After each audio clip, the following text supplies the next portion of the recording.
Hello YouTube, this is Josh from JakeJoshTeam, and I wanted to tell you guys my story. And if you haven't already, please hit the subscribe button and notification bell to support the channel. Thanks.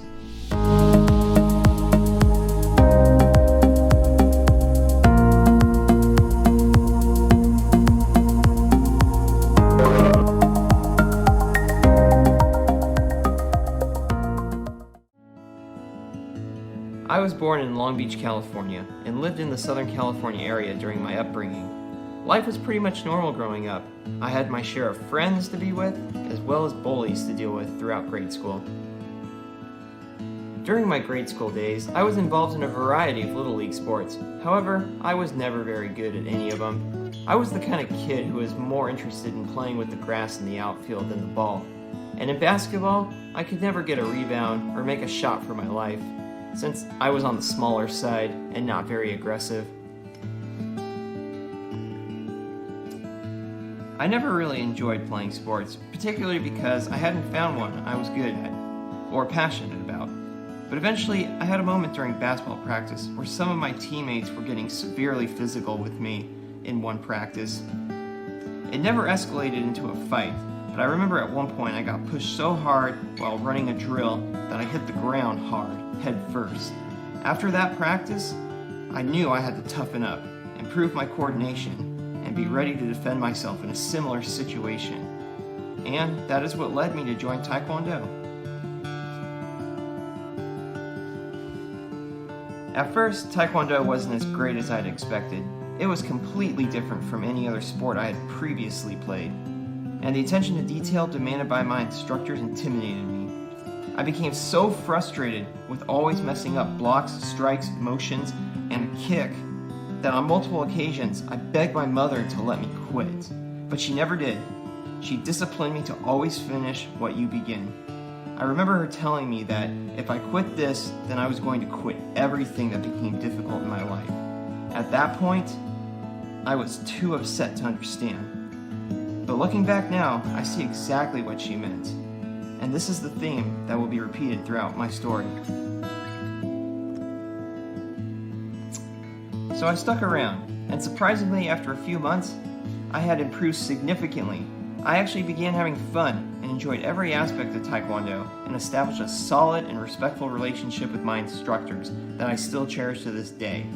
Then 3 years later, the big day came, when I earned my first degree black belt. After I earned my first degree black belt, I then decided to take on a new challenge in addition to taekwondo. So I joined the Boy Scouts of America, and I was excited at first until both activities became too much to handle and my grades began to slip. I was spending too much time in extracurricular activities, so much so that my report cards fell far below the averages.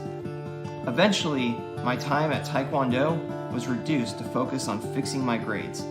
I spent the whole 7th grade year feeling irritated because I wasn't grasping the concepts, and all I wanted to do at the time was taekwondo and scouting, but my parents wouldn't let me have any freedoms until I figured out how to balance school, taekwondo, and Boy Scouts. But just like taekwondo, after about 2 quarters of working with the school's tutors, I was able to pull myself out of the hole I dug myself into. And by the end of the school year, I received the award for Most Improved Student of the entire school. This was another confidence booster towards my self-esteem and laid out the foundation of how I would approach my schoolwork for the rest of my academic career.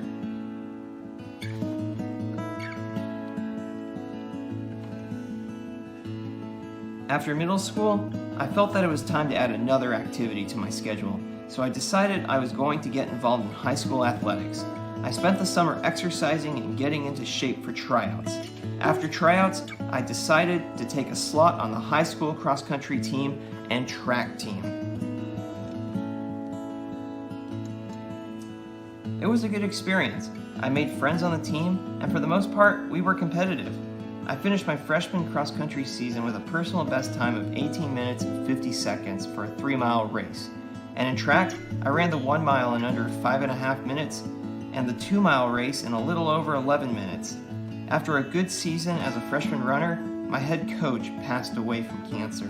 which left a big hole in the team's hearts and completely destroyed morale.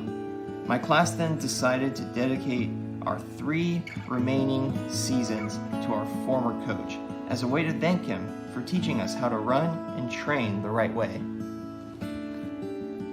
I then proceeded to improve my sophomore year of high school and finish with even better race times.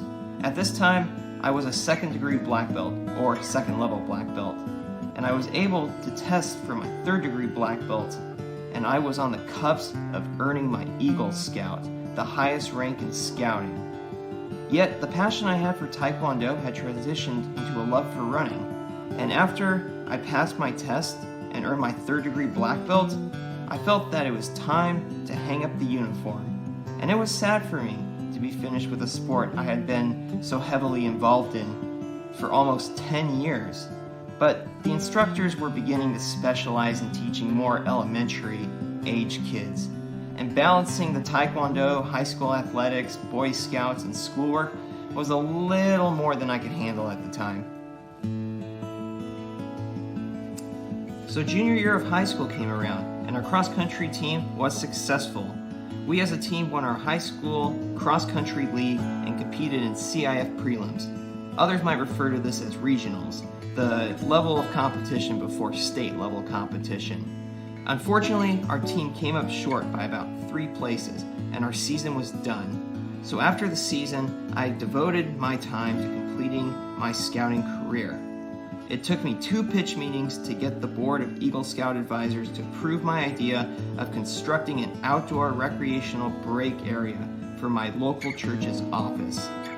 And after the project was finished, I was given the rank of Eagle Scout on my 18th birthday, which is the very last day you can be a member of the Boy Scouts of America.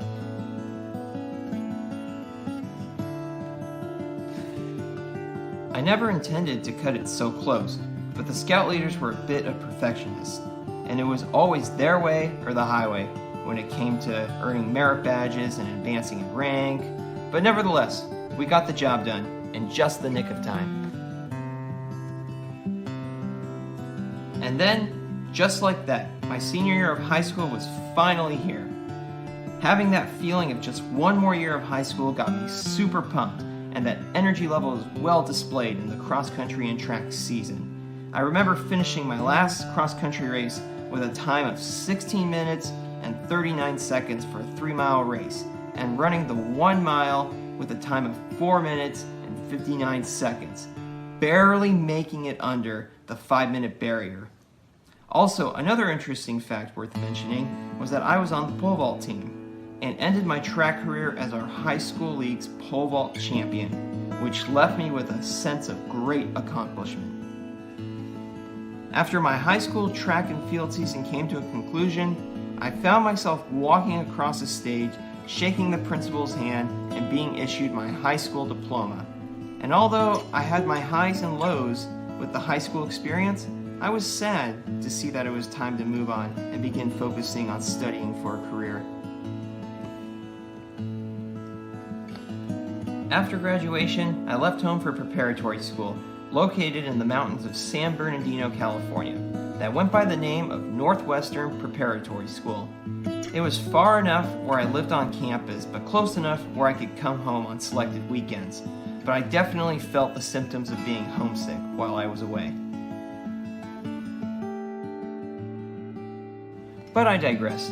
The purpose of the school was to improve recent high school graduates' SAT and ACT testing scores in order to make them eligible for an appointment to any one of the 5 United States Federal Service Academies. And for those of you who are unfamiliar with the process of earning an appointment to a military academy, you have to first earn a nomination from your local congressman or state senator in order to just be eligible to apply for these schools. And then you have to have a competitive resume in order to be selected by the school's application board. And I went through this process not once, not twice, but 3 times before I finally got accepted into one of them. The first year I applied was during my senior year of high school, and that time I didn't even get a congressional nomination. The Air Force Academy was my dream school, and being passed on by my congressman upset me so much that I decided I was going to do something about it.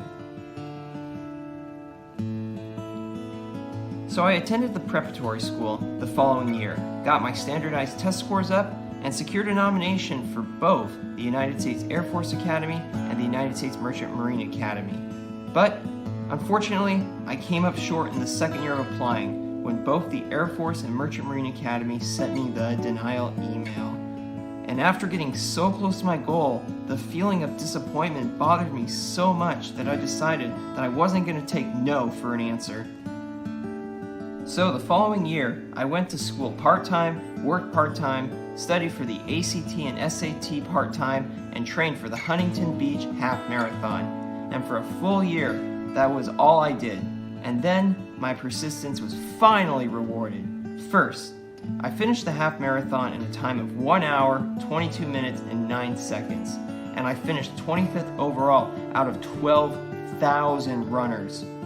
And as stellar as that was, the best was still to come. Within a few weeks after the half marathon, I received the news that I had secured a nomination from both my congressman and senator, but only to the United States Merchant Marine Academy. And then, shortly after hearing about the nomination, I received an appointment to the United States Merchant Marine Academy on my 21st birthday. And since this was the only academy I received an acceptance letters from, I accepted the appointment to the United States Merchant Marine Academy.